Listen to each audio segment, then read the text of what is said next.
Good morning. The two-day event has attracted over 500 humanitarian aid professionals from East Africa and beyond. Speaking at the event, Kilpatrick, the senior advisor of good financial grant practice, stated that it is important for the continent to understand that the international aid should be used for emergencies only, explaining how aid is important in economic development. People need to remember what the title says. It's humanitarian aid. It is there for should be there for times of emergency, to help an organization, to help a society when it is in need of aid. The problem we have, and it's across continental Africa and the global south, is that communities, countries and nations then become dependent on the aid and they don't start to self-develop so that they can reduce the amount of aid that they either need or require.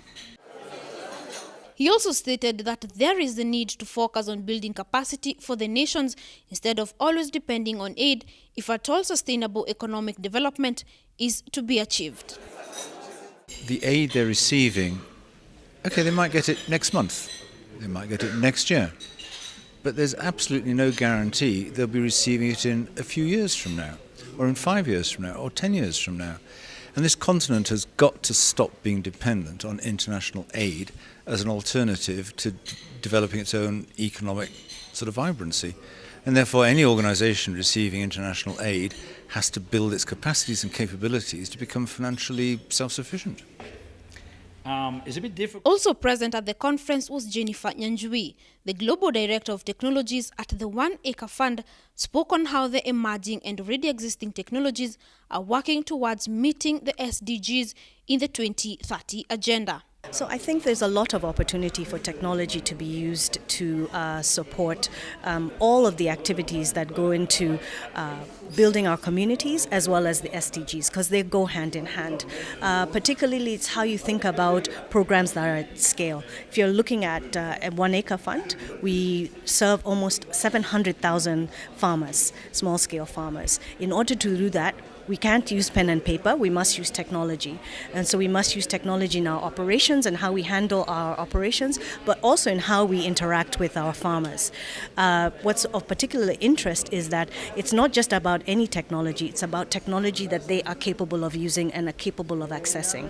So we may not be able to develop fancy smartphone applications, but we can look into two-way SMS applications, USSD, and other low-tech kind of solutions to be able to support them better. In terms of the SDGs, when we're looking at now what countries are thinking about in terms of their efforts to improve the lives of the most poor and vulnerable, they can use technology again as scale. So for example, in Kenya, Kenya is supporting almost over 1 million beneficiaries in social protection. You can't do that again with pen and paper. You have to think about technology advances to support that. The director of the event, Nicholas Rutherford, spoke on how the conference, in its capacity as a meeting point for the aid workers, will help build capacity for those represented, thereby becoming integral contributors to the country's achievement of sustainable development goals by 2030. The SDGs are met, but the problem in terms of technology is how inclusive is it? We've got to make sure that people don't get left behind. We've got to make sure that people in rural locations where they don't have electrical supply have ways of operating, and their children can get an education, and people can get jobs, and people can benefit from the digital revolution. So there is this danger that the digital revolution means a lot for people in urban centres and perhaps is not as advanced in the rural areas, but actually the digital technology is so perfectly suited to rural areas to overcome the fact that people are in wilderness locations so that they have opportunities equal to people in urban areas. Most participants were hopeful that technology, if well utilized in aid, will unlock the achievement of social good.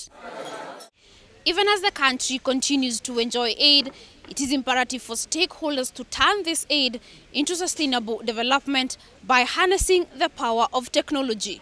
For Brand Plus TV Business News, I am Daisy Wambua.